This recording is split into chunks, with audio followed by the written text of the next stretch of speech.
പ്രശ്നങ്ങൾ ചിലതിപ്പോൾ പൊതുസമൂഹത്തിൽ ഉയർന്നു വന്നിട്ടുണ്ട്.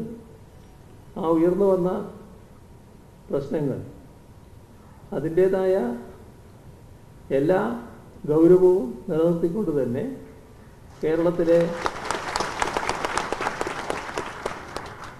ഉന്നതനായ പോലീസ് ഉദ്യോഗസ്ഥൻ തന്നെ, ഉന്നതരായ പോലീസ് ഉദ്യോഗസ്ഥരുടെ റാങ്ക് ഉണ്ടല്ലോ, അപ്പോൾ ഏറ്റവും ഉന്നതമായ റാങ്കിലുള്ള ആൾ തന്നെ അന്വേഷിക്കുന്ന നില സ്വീകരിക്കാനാണ് സർക്കാർ ഉദ്ദേശിക്കുന്നത്.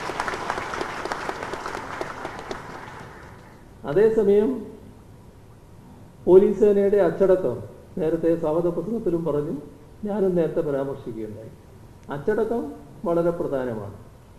അച്ചടക്കത്തിന് നിരക്കാത്ത ഏതെങ്കിലും പ്രവൃത്തി ചെയ്താൽ അത് ഒരു ഘട്ടത്തിലും വെച്ച് പൊറുപ്പിക്കാറില്ല.